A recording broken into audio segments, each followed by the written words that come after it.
Hey, I'm Nikki, and my tip for photographers in general, I would say shoot analog, teach yourself on an analog camera first. And my tip for street photographers is shoot from the hip. Hello, beautiful people. This is Rajiv, and I am back with episode number 45 of the Photo Country podcast.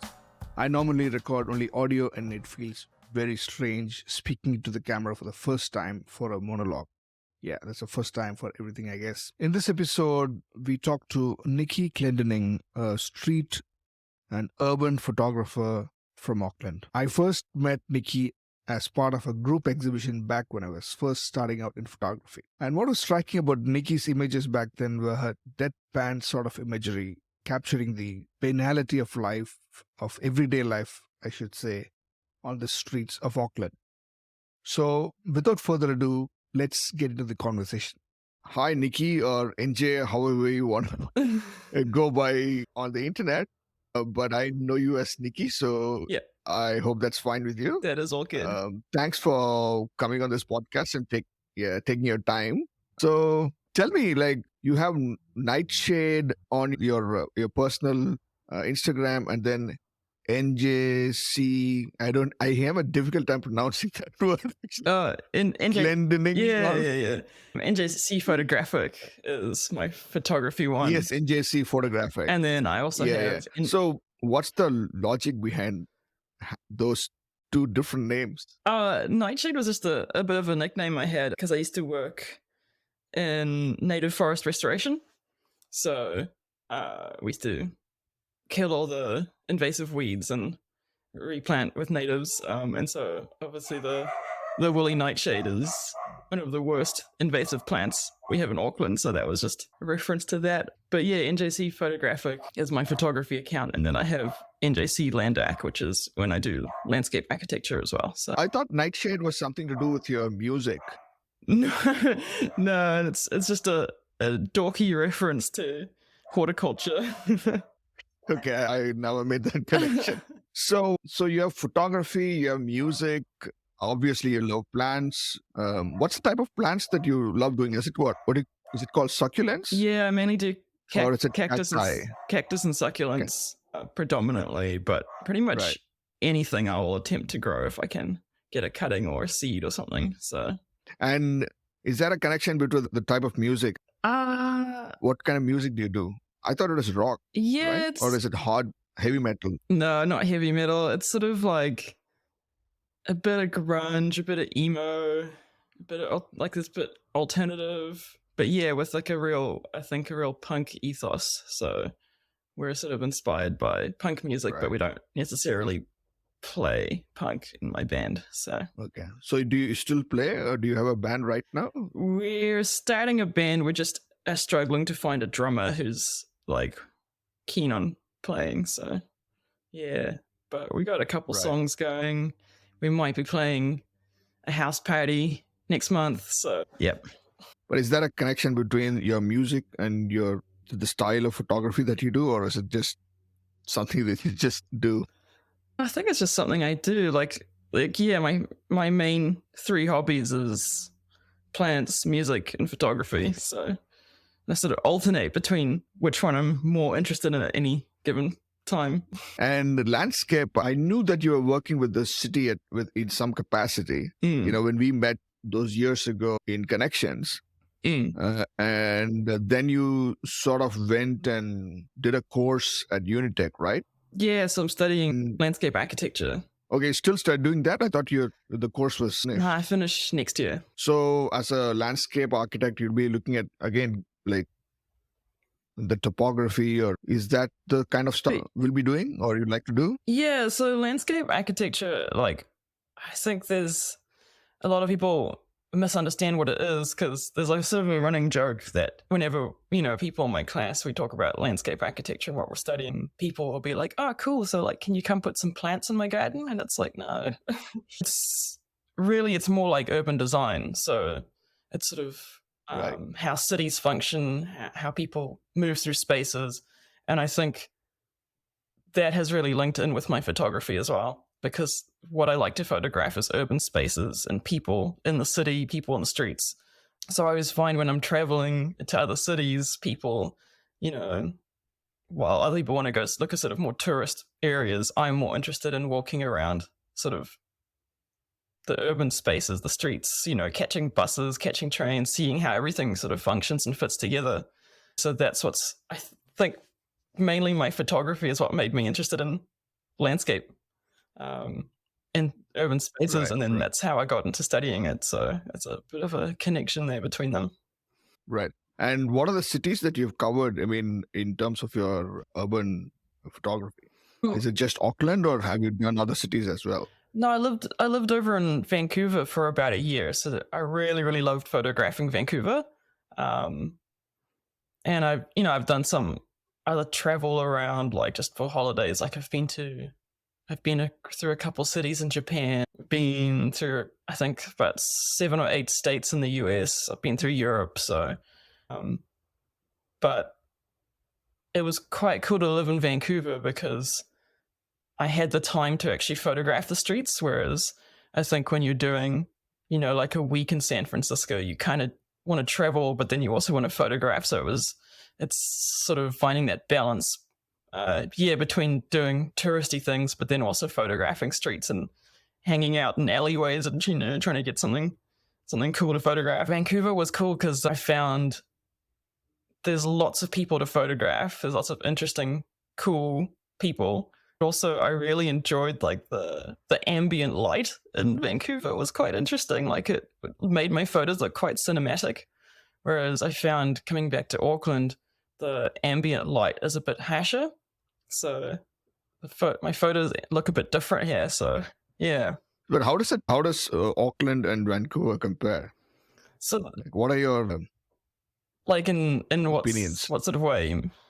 I mean, yeah, in terms of from photographically as well as from a landscape architect point of view, how do you compare both these cities? Vancouver is probably one of the best cities in the world, honestly. You've got really cool sort of downtown urban space. You've got all the sort of inner city suburbs. You got really fast, effective train lines that run between the neighborhoods. The buses are pretty good. You're right on the coast as well, so you've got the ocean, and then you're also right on the mountains as well. It's sort of like mountains, ocean, city. So it's quite a cool combination. And all the little neighborhoods are quite different as well. Like I lived on the east side, in Commercial Drive area, so that it was quite cool. Like I really enjoyed it. And yeah, the ambient lighting is really quite different there. So they do a lot of filming happens in Vancouver. Like Lionsgate Film is based in Vancouver, so a lot of stuff on Netflix is all filmed there. And when I lived there, pretty much every day when I catch a bus to work, I'd go past a film set that would like be filming on location somewhere. From what I heard, it's because the west coast of the US, that ambient light is so nice. That's why Hollywood is based where it is. But it's expensive to film in Hollywood now, so they film in Vancouver a lot. And if you watch stuff on Netflix or whatever, and you'll be like, oh, that's in Vancouver. Oh, that's a Granville Street. Like you recognize the spaces. It's quite interesting. Like I've been there. So yeah, so all my photos were like, I thought they looked quite cool. And then I came back to Auckland and when COVID happened, and I was like, oh damn, gotta change my style a little bit again. So yeah. Did it change your photographic style because you lived in a different city? A little bit, yeah. I find when you're shooting street in Auckland, especially on Queen Street, I find the shadows and the lighting is a lot harsher. So like, especially with the type of paving they use on Queen Street, it sort of makes your shadows a lot darker, but your light area is a lot brighter. So it's a little bit more difficult to get your camera settings correct if you're shooting very quickly, which is what I do. What's influenced your photographic style? Like on the description, you say street, deadpan, candid. Yeah. I mean, I definitely identified deadpan with your photography right from the Connections days. In fact, I remember having that conversation with you as well about the type of images that you were bringing to the table. How did that come about? What, you mean like just in terms of like how I got to what I photograph now? Yeah, like the style essentially, like deadpan. Like I don't see a smiling face anywhere. Was that intentional? And like everything is very, like in the moment, so very, very Vivian Marish in terms of the compositions as well. Did it come from somewhere or was it just instinct? I kind of like, I guess, like documentary is what I'm interested in. So I always feel like what I try to shoot is sort of capturing everyday life, which I find quite interesting. So like, I do enjoy photography of like, amazing landscapes or something, but I really find sort of people in the everyday, I enjoy trying to find interesting things in the banality of life, I think is what it is. So, you might Right. walk down the street every day and you're walking to work or something and you don't sort of look at people or you don't notice anything. But if you walk down that same street with a camera and you're trying to see shapes or colors or patterns or something, you'll suddenly look at that street really differently. So I like capturing artwork where you wouldn't really expect to see it, I think is what it is. I always found it difficult shooting streets, especially people. I feel, I don't know, very challenging. But of late, I've been shooting streets at the night, and I found that very liberating, in some manner. Suddenly, I've stumbled onto a style which I think I can. After all these years of trying to find my style, suddenly I feel like I've sort of, hey, that looks like me, kind of a thing. But how is it, shooting streets during the day, facing complete strangers? I find it very intimidating. I guess that's the challenge of doing street.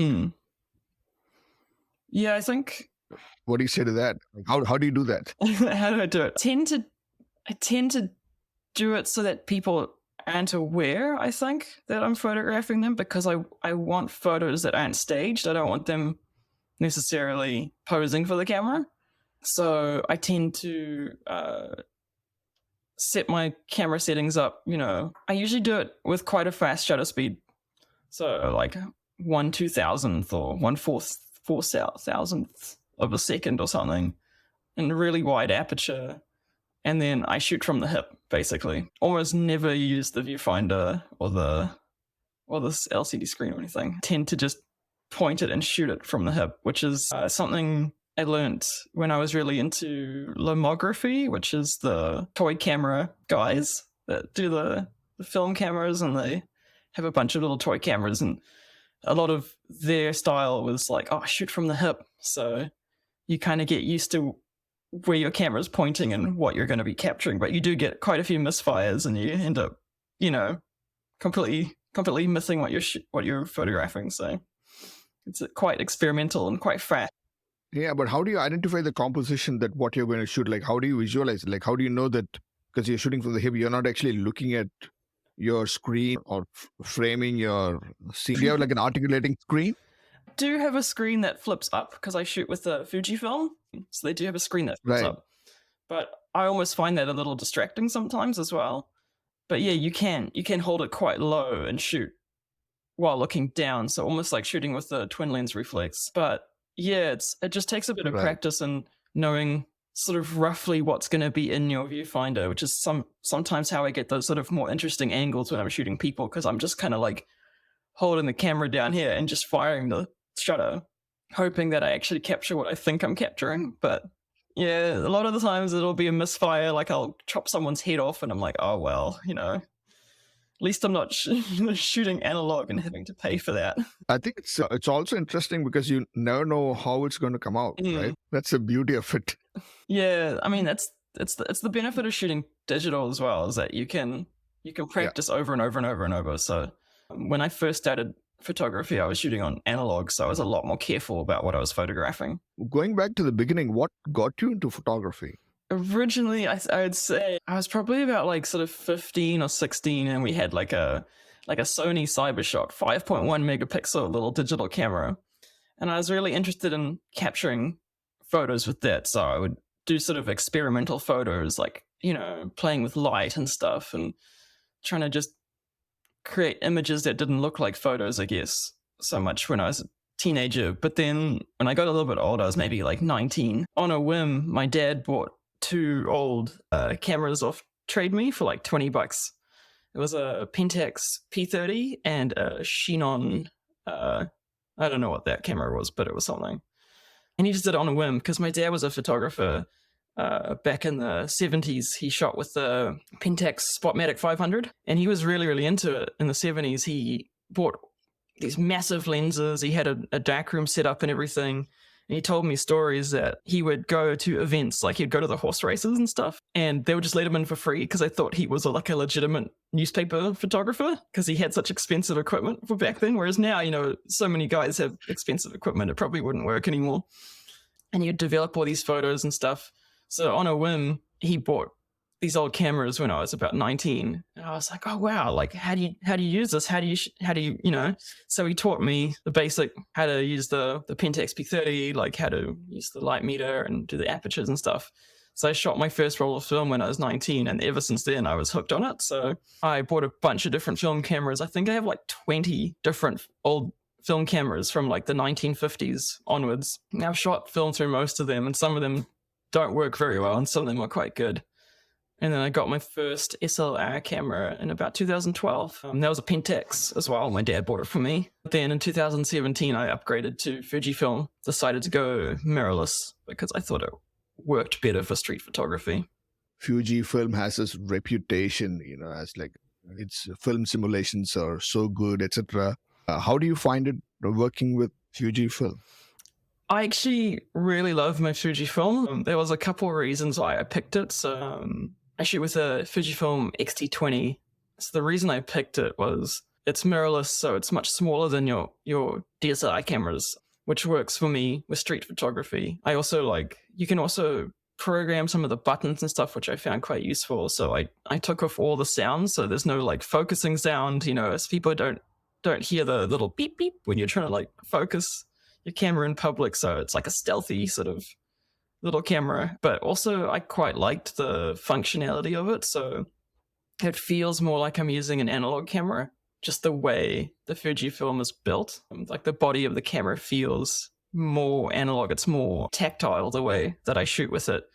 Like the other day at work, they wanted me to photograph some event that was happening, and they handed me this huge Canon, and I was like, there was 50,000 buttons on it, and I'm like, I don't know how to use this, man. It's you change the aperture using buttons and stuff, and I don't really like that. I like to actually physically change it on the lens. So Fujifilm feels like the photography that I learned, which was analog, but it has the benefit of being digital.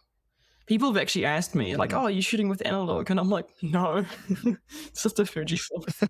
And what's the focal length you use? Do you use wide, or do you do a more the lens? The standard lens that I'm using on it, which I pretty much just use all the time, is 18 to 55. But with the Fujifilm, because the sensor, it's something weird. I read about it. It's something like the sensor on the inside is half the size of a regular sensor. So you actually times your focal length by 1.5. So it's 18 to 55, but it's actually more 27 to 70 or something like that. So, and that's the standard XF lens, which is the nicer quality ones. And then I got a XC lens, which I think is 55 to 200, I think, which I haven't used in a while, but that one I don't like as much because it doesn't have the aperture on the lens. It's again, you got to do it with the buttons, which I'm not such a fan of. It's a slightly lower end lens, but I got it on a half price sale, so I couldn't pass it up. So between your love for gardening, landscape, architecture, classes, how do you find time to pound the streets and capture photography? Or do you have a set pattern, once a week you go out to do some photography? Or I wish. It's kind of more when I'm feeling the inspiration for a day, because if I'm not feeling it, the photos don't turn out. Yeah, coming back to New Zealand after COVID kind of screwed me over a little bit, because I lost a lot of my passion for it for a while. But more recently, I've been feeling it again, so I'm trying to sort of get back into it and try sort of regularly photograph a bit more as well. Is there a specific location that you go to? Ooh. How do you choose where you go and shoot? Sometimes I'm just driving around and I'm like, oh, that looks pretty cool, and I come back to a place or something. But I really do quite like marketplaces. I think if you're sort of trying to get into street photography and it's a bit, it's a bit scary, I think marketplaces are the best. Just like farmers markets, particularly, or like Avondale markets is really good. There's always a lot of people, they're all focusing on something else. They're all trying to buy their carrots or something. So no one's really looking at you or your camera. So I find spaces like that are quite good to photograph. Or just I guess around Auckland City, CBD is pretty good.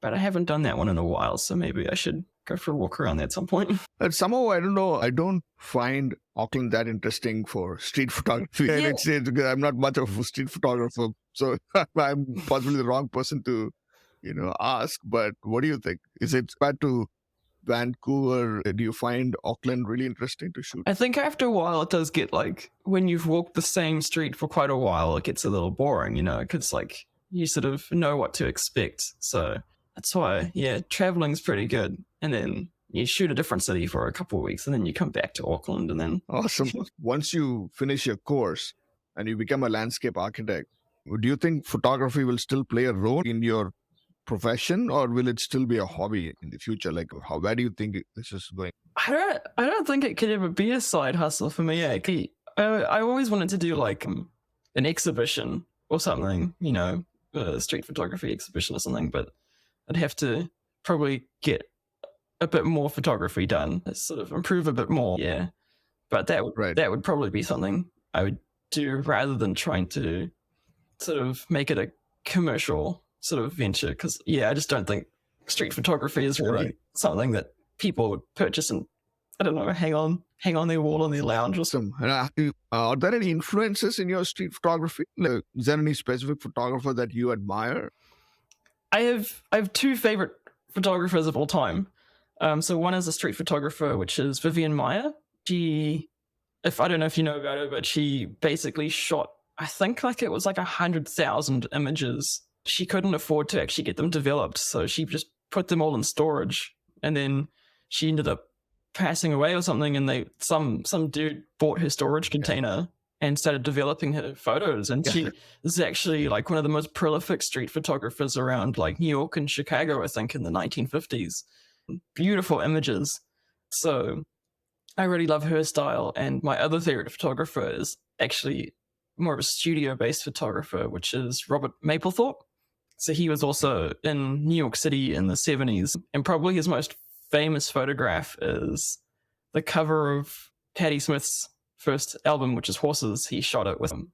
Oh, I forget what sort of camera he used, but that black and white image of her is probably his most famous, almost well-known image. But I got to go to an exhibition, a Mapplethorpe exhibition, when I was in Sydney a couple of years ago.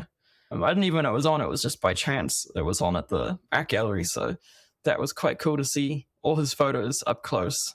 So that was quite cool. But he did studio lighting, sort of photo of people mainly, and flowers. But yeah. And going back to the thing where we met, which is connections, did it sort of influence your growth as a photographer? Yeah, I think so. Like, I was shooting with my old Pentax back then, and it sort of inspired me to actually get the Fujifilm, because I think it reminded me how much I enjoy photography. So I spent a bit more money on it as a hobby, I think, after that. But yeah, it was an interesting experience, I think, because you had to like shoot to a theme, right? So, but then I'm not sure if anyone recognized the theme in my photos, but yeah. What was the photograph that finally made it to the list? I don't even remember.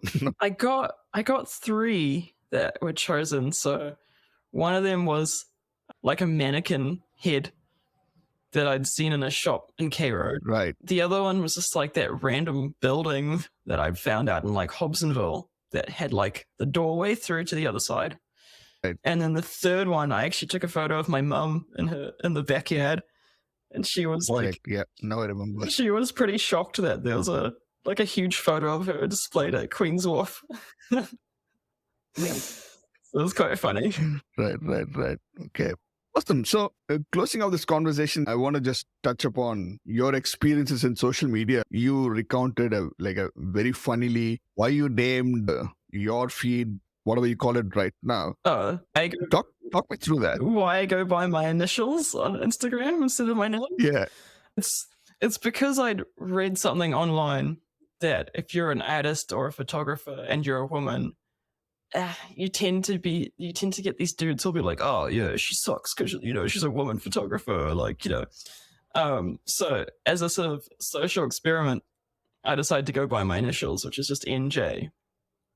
And I found that 70% of my followers on my Instagram for my photography are dudes, and I'm like, that's fine, maybe there's just more dudes in photography. I'll get comments on my photos, or they'll like private message me or something, and they'll be like, hey bro, love your photos, hey man, hey dude, and I'm like, okay, cool. It's quite interesting that they just assume I'm a dude, but there's nothing on my account that says, hey, I'm a dude.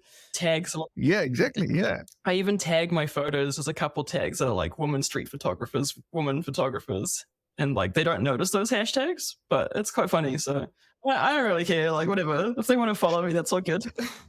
But it was an experiment because I wanted to be judged on my actual photography rather than people being like, oh, I'm not following a chick, or like, oh, I'm following her because she's a woman, sort of thing. Yeah. So, but is that true? I mean, there's a lot of women photographers around who have huge followings. Yeah, I don't know. It was just something I read, so I thought I'd do it, and now I sort of continue that on with my landscape architecture at uni as well. I always put my initials instead of my first name on my assignments, and people ask me why I do it, and I'm like, oh, I'll tell you later.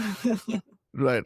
So what next, Nikki, for your photography? Like, where do you see it going? Do you see it continue in the same vein, sort of Vivian Mayer-ish type street photography, or do you see yourself branching out, trying other genres as well? I think street and urban stuff is definitely my style. Like, I've tried to do like landscapes and stuff, and I'm just like, nah. Like, I appreciate people who can do really beautiful landscapes and, or like really beautiful animal photos and stuff, but it just doesn't appeal to the way I like to shoot, which is just really, really fast photography, capturing as much as I can, sort of documenting the banality of everyday life, or, creating artworks out of stuff that people don't find beautiful, I think is what really I find quite interesting. Finding, how do I word it? Like, you could walk past an ugly old building every single day and like, you just think, oh yeah, it's an ugly old building. But if you capture it at the right angle with like the correct lighting and, you get some sort of person walking by and make it interesting, suddenly this ugly old building becomes like quite beautiful, like, so capturing that beauty in spaces that aren't inherently beautiful, I think is what I like to do. Well, it's very, very Japanese in mindset, I suppose. Like the, what is it called? Wabi-sabi philosophy. I think it's very much into decay and imperfection. And you have this style of pottery where they put together broken pottery and, using gold to bind it together. That sort of thing, I suppose. I just find those urban spaces really, really interesting. Awesome. That's great. Thanks for joining me on this podcast, Nikki. No, it's all good. Very thankful for your time. So that's a wrap for episode number 45. I hope you enjoyed this episode of the Photo Country podcast as much as I did bringing it to you. Please do like, share, and subscribe to my Substack newsletter. That is photocountry.substack.com. I appreciate each and every one of you for sticking around till the end of this conversation. Till the next episode, stay safe and keep clicking. This is Rajiv signing off.